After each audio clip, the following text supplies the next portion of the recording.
హ్యాష్పాండ్ బూడిద ఉప్పునీరు ప్రవహించిన పొలాలకు సంబంధించి శాస్త్రీయంగా లెక్క కట్టి పరిహారం అందజేయాలని మాజీ మంత్రి కాకాని గోవర్ధన్ రెడ్డి డిమాండ్ చేశారు.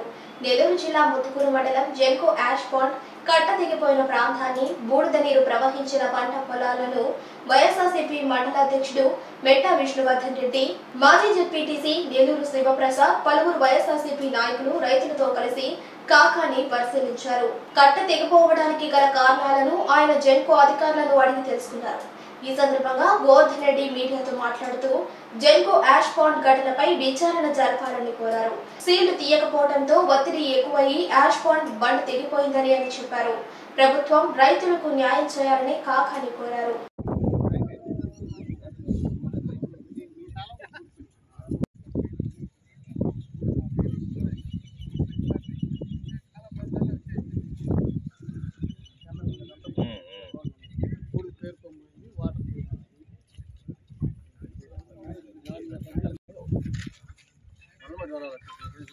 మామూలుగా ఏదన్నా తోలు చేయడం ఒక పద్ధతి, లేదు అనుకుంటే ఈయన అది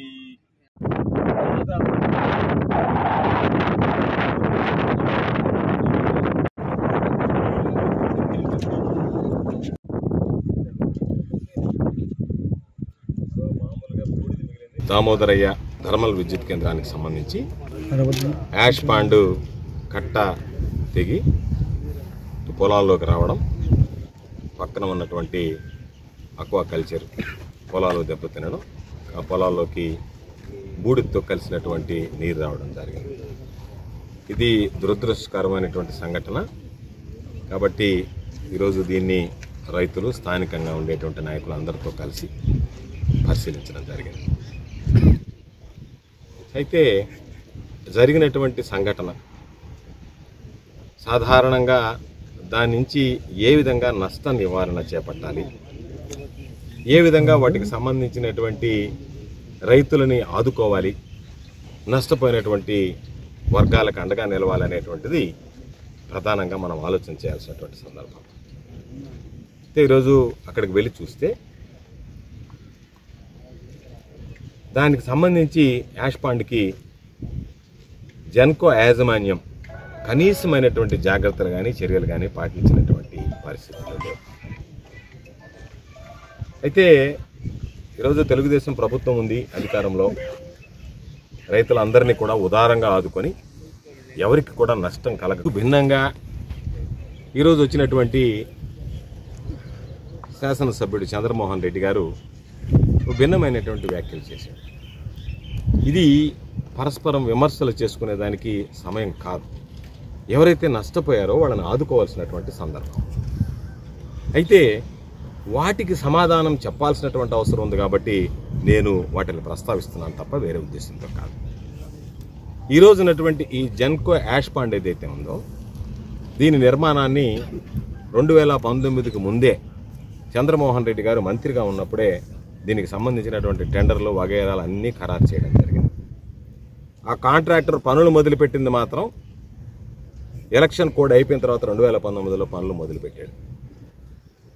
అందుకే రైతులు, ప్రజలు, మీడియా సమక్షంలోనే ఈరోజు జెన్కో అధికారులు అడిగాను, ఎన్నడైనా ఏ రోజైనా సరే దీనికి సంబంధించినటువంటి కాంట్రాక్టుల్లో వైఎస్ఆర్ కాంగ్రెస్ పార్టీ ప్రభుత్వం అధికారంలో ఉన్నప్పుడు ఎవరు జోక్యమైనా ఉండేదా? ఈరోజు ఎవడు కాంట్రాక్ట్ చేయాలన్నా, ఎవరికి ఏమి ఇవ్వాలన్నా సరే తెలుగుదేశం పార్టీ నాయకుల కనుసన్నల్లో ఈరోజు జెన్కో నడవాల్సినటువంటి పరిస్థితి ఏర్పడింది. హ్యాష్పాండ్కి సంబంధించినటువంటి కాంట్రాక్టర్ ఎవరు, రోజు ఎవరు నాసిరకంగా పనులు చేశారు, దానికి సంబంధించినటువంటి సబ్ కాంట్రాక్టర్లు ఎవరు, ఆ సబ్ కాంట్రాక్టర్లు ఏ పార్టీకి సంబంధించినటువంటి వ్యక్తులు, అన్ని మీద కూడా ఈరోజు విచారణ జరిపిస్తే వాస్తవాలు వెలుగు చూస్తాయి. దాంతోపాటు ఈరోజు ఒక మాట మాట్లాడిపోయాడు, అంటే సోమిరెడ్డికి తల పనిచేస్తుందా, తల చెడిపోయిందా నాకు అర్థం కానిటువంటి పరిస్థితి. దేవరదెబ్బకు సంబంధించి దానిని దేవరదెబ్బ గిరిజన కాలనీకి సంబంధించినటువంటి ప్రజలు ఇబ్బందులు పడుతున్నారు. ఎవరి వల్ల ఇబ్బందులు పడుతున్నారు? నీ వల్ల, నీ నిర్ణయాల వల్ల, నీ ధనదాహం వల్ల ఈరోజు దేవరదెబ్బ గిరిజన కాలనీకి సంబంధించినటువంటి గిరిజనులు ఇబ్బందులు పడుతున్నారు.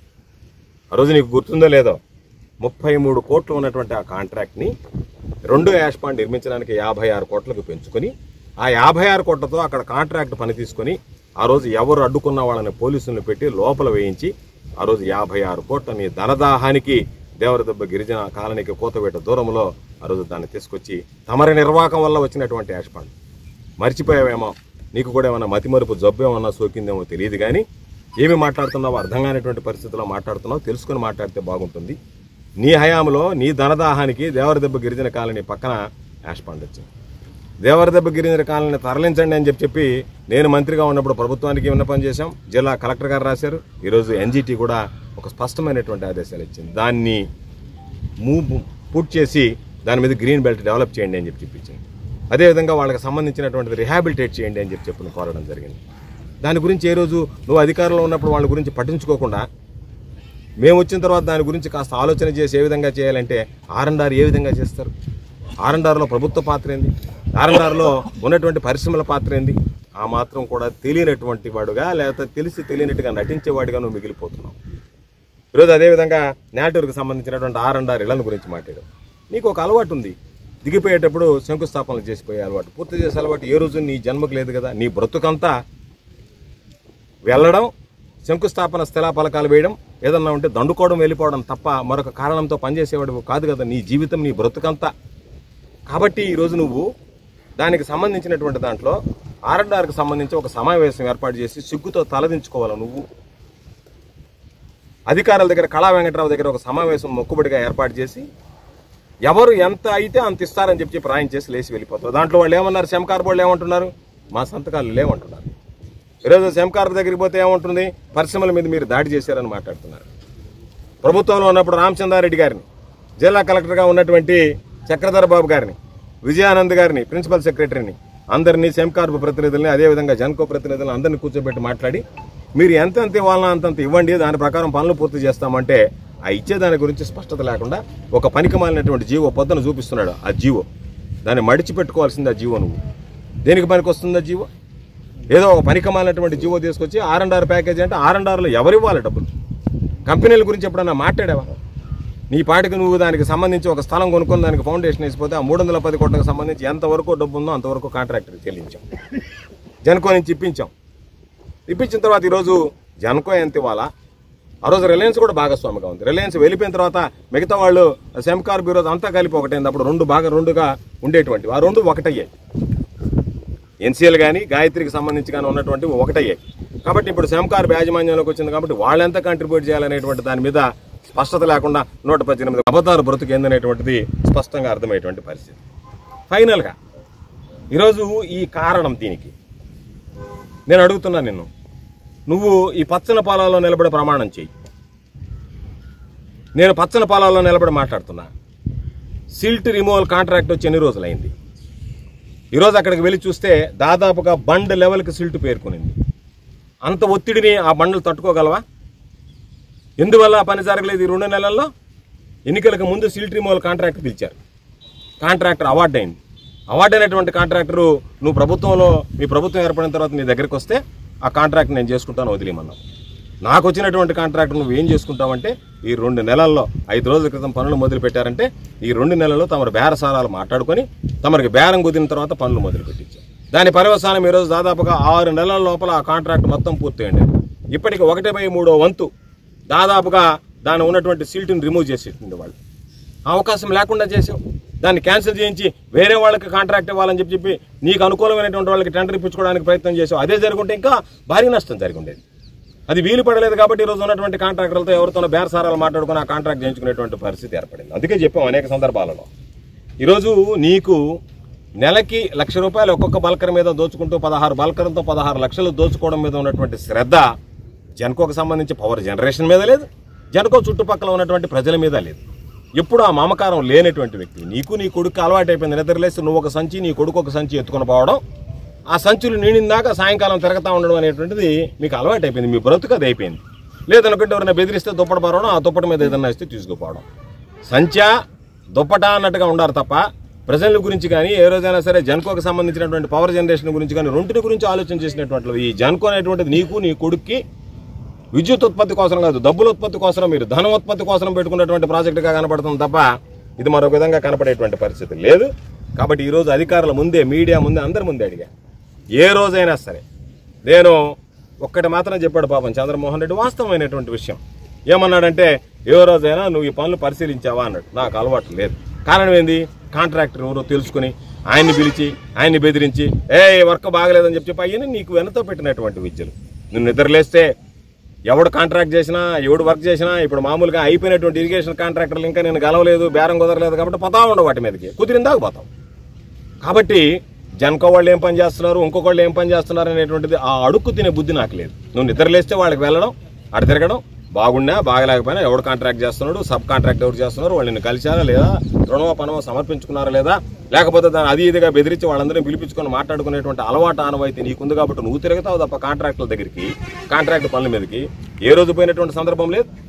5 సంవత్సరాలు అధికార పార్టీలో శాసనసభ్యుడిగా మంత్రిగా ఉన్నా ఏ రోజైనా ఈ రోజు ఉన్నటువంటి వాళ్ళని ఎవరినైనా అడిగితే ఒకరిని పిలిచి వీళ్ళకి కాంట్రాక్ట్ ఇవ్వండి అని కానీ, వీళ్ళ కాంట్రాక్ట్ తీసేయండి అని కానీ, లేదా మీరు ఏ టెండర్ వేసినా నాకు చెప్పి వేయాలని కానీ, ఎంత టెండర్ మీరు అమౌంట్ వేస్తున్నారని కానీ దాన్ని పెంచి వేయాలని కానీ ఏ రోజు ఆలోచన చేయలేదే. లేదా నీ ప్రభుత్వంలో ఒక విచారణ చేయించు. నేను చెప్తున్నా, నువ్వు మాట్లాడకుండా మిన్నకుండిపోయావు. బల్కర్ల సంగతి ఏందో తెలుసు బాబు అంటే గమ్ముకున్నావు. నువ్వు 16 బల్కర్లు ప్రతి నెల ఒక్కొక్క బల్కర్కి లెక్కన 16 లక్షలు పిండుకుంటున్నావు. నువ్వు ఆ బల్కర్ల ఆదాయం వస్తే చాలు, కాంట్రాక్టర్లు నాకు డబ్బులు ఇస్తే చాలు అనుకున్నావు తప్ప నీ ఈరోజు సోమిరెడ్డి అవినీతికి ఈ ప్రాంత ప్రజలు రైతులు కన్నీళ్లు కార్చాల్సినటువంటి పరిస్థితి ఏర్పడింది. సోమిరెడ్డి అవినీతి ఫలితం ఈరోజు ఈ ప్రాంత రైతాంగం కన్నీళ్లు పెట్టుకోవాల్సినటువంటి దుస్థితి ఏర్పడింది. కాబట్టి తప్పనిసరిగా ఈరోజు ప్రభుత్వం లేకపోయినా ప్రతిపక్షంలో ఉన్న ఇక్కడ ఉన్నటువంటి రైతాంగానికి అండగా నిలుస్తాం. వీళ్ళకి సంబంధించి జిల్లా అధికార యంత్రాంగాన్ని ప్రభుత్వ దృష్టికి కూడా తీసుకెళ్తాం. మా ప్రభుత్వం ఉండాల్సినటువంటి అవసరం లేదు, ప్రతిపక్షంలో ఉన్న గొంతెత్తి మాట్లాడగలం. నీలాగా అందరి దగ్గర మామూలు తీసుకుని ఆ మామూలు మత్తులో జోగుతూ ప్రభుత్వాన్ని ప్రశ్నించేటువంటి తత్వం మనస్తత్వం లేదు. కాబట్టి నువ్వేదో సర్దుబాటుగా వ్యవహరించవచ్చేమో కానీ రైతుల పక్షాన నిలబడతాం. అందుకే రైతులకు చెప్పాం, ఎంత నష్టం వాటిల్లుతుందనేటువంటిది మీరు మామూలుగా ఏదో చెప్పినట్టుగా కాకుండా ఒకసారి శాస్త్రీయంగా లెక్క కట్టండి. దాని ప్రకారం నష్టపరిహారాన్ని డిమాండ్ చేస్తాం. మరొకసారి ఇది పునరావృతం కాకుండా చర్యలు తీసుకునేటువంటి విధంగా అన్ని రకాలైనటువంటి చర్యలు చేపట్టడం జరుగుతుందని చెప్పి ఈ సందర్భంగా తెలియజేస్తూ, ఎవరైతే రైతులు నష్టపోయారో ఖచ్చితంగా వాళ్ళకి నష్టపరిహారం ఇప్పించేంత వరకు ప్రయత్నిస్తాం. సాధించలేకపోతే పోరాటాల ద్వారా అయినా సరే వాళ్ళకి ఇప్పించేటువంటి విధంగా చర్యలు తీసుకోవడం జరుగుతుందని చెప్పి ఈ సందర్భంగా తెలియజేస్తూ, అధికారంలో ఉన్నా లేకపోయినా ప్రజలకు అందుబాటులో ఉండేటువంటి వ్యక్తిగా ఈరోజు ఈ సంఘటన జరిగిన వెంటనే ఈరోజు సంఘటన నిజంగా దురదృష్టకరమైనటువంటి సంఘటన. రైతు అనేటువంటి వాడు ప్రతి ఒక్కడు ఆందోళన చెందేటువంటి పరిస్థితి. కాబట్టి అధికారులు చెప్పేటువంటి దానికి, రైతులు చెప్పేటువంటి దానికి, స్థానికంగా మేము చూసిన దానికి పొంతం లేకుండా ఉంది. కాబట్టి రైతులకు దాదాపుగా 100 ఎకరాల పైచిలుకు నష్టపోయారనేటువంటిది యథార్థం అనేటువంటిది ఈరోజు పొలాల్లో తిరిగితే తెలిసింది. పాపం చంద్రమోహన్ రెడ్డి పొలాల్లో తిరిగేటువంటి ఓపిక కూడా లేకుండా ఆ కట్ట మీద చూసి వెళ్ళిపోయాడు. పొలాల్లో తిరిగేటువంటి ఓపిక కూడా లేదు. కాబట్టి మేము పొలాల్లో తిరిగాం కాబట్టి ఎంతవరకు ఇది ఉంటుందనేటువంటి దాన్ని కూడా ఒక అంచనాకు వచ్చాం. 100 ఎకరాల పైచిలుకు నష్టం జరిగినట్టుగా ప్రాథమికంగా ఒక నిర్ధారణకు రావడం జరిగింది. కాబట్టి దీన్ని వెంటనే జిల్లా యంత్రాంగం దృష్టికి, ప్రభుత్వం దృష్టికి కూడా తీసుకువెళ్ళి అన్ని రకాలైనటువంటి చర్యలు తీసుకుని రైతులకు అండగా నిలవడం జరుగుతుంది. అదేవిధంగా మరలా ఇటువంటి పునరావృతం కాకుండా పకడ్బందీగా చర్యలు తీసుకోవాల్సిందిగా ఈరోజు జెన్కో యాజమాన్యాన్ని కూడా ఈరోజు మనం వాళ్ళ దృష్టికి కూడా తీసుకెళ్లి మరలా ఇటువంటి పునరావృతం కాకుండా అన్ని రకాలైనటువంటి చర్యలు చేపట్టవలసిందిగా కోరడంతో పాటు రైతులకు నష్టపరిహారం అందించేదానికి ప్రభుత్వాన్ని ఒప్పించడమా, లేదనుకుంటే ప్రభుత్వం మీద పోరాటం చేసినా సరే రైతులకు అండగా నిలిచి ఆ నష్టపరిహారాన్ని సాధించేందుకు స్థానికంగా ఉండేటువంటి వ్యక్తిగా, ఇంటి బిడ్డగా నా బాధ్యత నెరవేర్చడం జరుగుతుంది. తప్పనిసరిగా దాన్ని సాధించి రైతులకు అన్ని విధాలా అండగా నిలుస్తామని చెప్పి ఈ సందర్భంగా మనం